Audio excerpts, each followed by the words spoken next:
A partir de que idade a pessoa já pode ser responsável por um crime que cometeu, hein? O assunto que vem à tona cada vez mais que um caso alcança grande repercussão, é cometido por adolescente, acabou virando uma proposta de emenda à Constituição. A PEC 57, de autoria do deputado federal André Moura, que está aqui com a gente, é polêmica, contraria o pensamento de muitos juristas e entidades. É o caso da Ordem dos Advogados do Brasil, aqui representado pela advogada Glícia Salmeron, que é presidente da Comissão Especial da Criança, do Adolescente e do Idoso no Conselho Federal da OAB. Muito bom dia, senhores. Bom dia. Bom dia. Deputado, é uma proposta antiga de 2011, outras propostas semelhantes foram extintas, acabaram não prosperando. Por que o senhor acha que esse é o momento ideal para a gente voltar a tentar essa aprovação?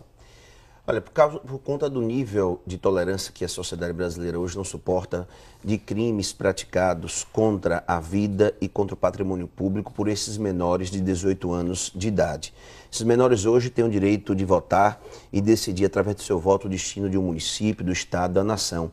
Têm o direito até hoje de trocar de sexo. Mas quando cometem um crime violento, principalmente, eles são tratados como crianças. E hoje eles têm a consciência plena que a legislação em vigor hoje, que é o ECA, Estatuto da Criança ou do Adolescente, os deixa impune. Isso está claro. Então é necessário que, do mesmo jeito que esses jovens hoje têm o direito, esses adolescentes, não é, algumas vantagens através da legislação, que eles também tenham limites, não é? E o limite nós só poderemos dar com a redução da maioridade penal, para que eles não se sintam impunes ao cometer crimes, principalmente violentos, como hoje eles cometem. E segundo estatística do próprio Ministério da Justiça, esses menores cometem os crimes mais violentos praticados hoje no nosso país. Quem é a favor da PEC acaba defendendo, colocando a situação de que seria a forma mais acertada hoje, ideal para tentar reduzir os índices de criminalidade, principalmente nessa faixa etária, né, desses adolescentes. Como é que a senhora vê essa questão? A senhora acha que existiria uma outra forma para a gente tentar reduzir esses números? Bom dia telespectadores, bom dia deputado. Primeiro eu gostaria de dizer, com todo respeito, que existe um grande equívoco, né? Nessa concepção de que reduzindo a idade do adolescente para, né, cumprir, para ser penalizado na forma do Código Penal, vai resolver o problema da violência. Até porque nós não somos a favor da violência, né? Mas nós somos a favor de direitos e somos a favor de implantação e implementação de uma legislação que já existe. O Estatuto da Criança e do Adolescente tem 23 anos de existência. E, portanto, lá no próprio Estatuto da Criança e do Adolescente, existe sim a penalização e as sanções que são previstas para esses adolescentes, né, cumprirem as medidas socioeducativas, que, aliás, não são, né, implantadas em nenhum dos estados brasileiros. Né? O Estado brasileiro tem um débito com a infância e com a adolescência e, portanto, agora, recentemente, o CNJ determina o fechamento de algumas unidades de internação, porque os adolescentes que cumprem medidas socioeducativas são tratados em condição muito pior do que os adultos que estão encarcerados. Portanto, eles cumprem medidas sim, isso precisa ficar claro. E segundo, porque as estatísticas comprovam que, na verdade, né, os crimes contra as pessoas, na verdade, na sua maioria, não são praticados contra adolescentes. Isso são dados estatísticos. Inclusive, recentemente, nós estivemos, através do Conselho Nacional da Criança e do Adolescente, com a nossa representante, presidente do Conselho, colocando esses dados estatísticos lá na Câmara dos Deputados, numa audiência pública, onde se discutia, né, as propostas, os projetos que dizem respeito à redução da maioridade penal.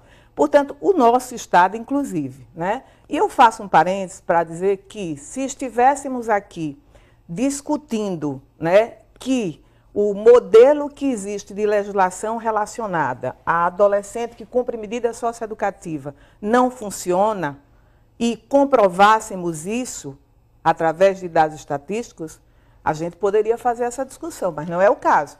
Sequer foram implantadas essas medidas da forma correta, tanto que recentemente foi aprovado a lei do SINASE, que é a lei que trata das medidas socioeducativas para serem executadas nos estados. Deputado, nós sabemos que o sistema carcerário hoje é muito complicado e muitos especialistas, já ouvi muitos especialistas dizerem que levar esse adolescente para uma prisão seria a mesma coisa que eu colocá-lo numa universidade do crime, digamos assim. Eu já vi muitos especialistas defendendo isso. Qual a visão do senhor com relação a isso? Olha, primeiro dizer o seguinte, que a evolução do tempo não é? Hoje faz com que o ser humano, o cidadão, o homem, tenha um discernimento muito maior de um ato por ele praticado do que os jovens de 16 anos da década de 40, quando foi instituído o Código Penal no nosso país. Então não podemos mais hoje ter essa visão de que o adolescente de menor ou de 16 anos hoje não sabe e não tem o discernimento de um ato por ele praticado. A internet tem contribuído muito e trazido comunicação muito mais fácil a esses jovens para que eles tenham noção de tudo que acontece no mundo. Agora, há opiniões poéticas, não é, de que é necessário se construir mais escolas e não cadeias. Eu entendo que uma coisa não impede a outra. Eu entendo que do mesmo jeito que se erguem hoje estádios de futebol, no mesmo ritmo, nós podemos construir mais cadeias com estrutura melhor para poder receber esses adolescentes e mais escolas que possam dar a eles uma qualidade de vida e de possibilidade profissional muito melhor do que a de hoje. Agora, nós não podemos viver com os antigos discursos que já, pelo passar do tempo, já não podemos mais admitir de que no nosso país nós temos que esperar que nós tenhamos uma educação de excelência, políticas públicas, as ideais para os adolescentes, para que depois nós possamos pensar em reduzir a maioridade penal. Isso é o discurso da década de 70, quando os primeiros projetos semelhantes ao nosso tramitaram na Câmara Federal. De lá para cá já se passaram 40 anos. Não é? E a evolução do tempo está mostrando que o crime organizado está utilizando-se cada vez mais desses menores. Antigamente era difícil a gente ver nos noticiários, não é, uma notícia, uma manchete de um crime praticado por um menor. Hoje, quase que diariamente, a gente se depara com notícias que menores cometem crimes cada vez mais bárbaros em todo o país. Então, nós não podemos mais esperar. Nós não podemos mais esperar mais 10, 20, 30 ou 40 anos para que nós possamos ter aquilo que nós possamos entender como políticas públicas de excelência no Brasil para depois se pensar na redução da maioridade penal. E até lá, quantas vidas humanas, quantos crimes, quantos roubos, quantos tráficos de drogas, quantos estupros vão continuar sendo cometidos por esses menores? Não é justo que o menor tire a vida de um pai de família, de um trabalhador, e que ele vá cumprir uma pena socioeducativa no ECA de 30, 60, 90, 120 dias, depois volte ao convívio da sociedade como se nada tivesse feito, como se santos e anjos eles fossem. Então nós não podemos mais viver com essas opiniões poéticas, nós temos que conviver com a realidade do nosso país hoje. E a realidade nos impõe uma redução da maioridade penal para que nós possamos dar limite a esses menores e ter na certeza de que a impunidade não está reinando no nosso país pelo ECA, que é o Estatuto da Criança e do Adolescente, que hoje ele sabe que os deixa impune. Como que a senhora, como representante da OAB, observa esses argumentos do deputado, já que colocando que é uma situação que seria, por exemplo, pensar como a década de 80, né, investir em educação, não seria exatamente o caminho ideal para hoje? Bom, o Estatuto da Criança e do Adolescente é de 1990. Nós temos o dever, a obrigação de compreender que o adolescente é um sujeito de direitos e também de compreender que a legislação diz, tanto a Constituição como outras legislações, que o princípio da municipalização e descentralização deve imperar.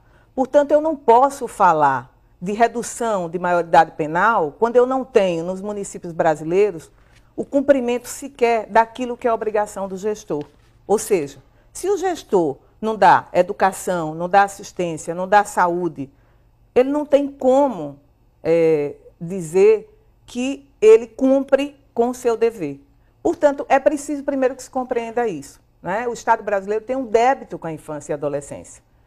A promoção e a proteção dos direitos da criança e do adolescente não são cumpridos, são violados constantemente, diariamente. E como dado estatístico, eu trago que hoje a gente tem mais ou menos uma média de 17 adolescentes que cumprem medidas socioeducativas em todo o país.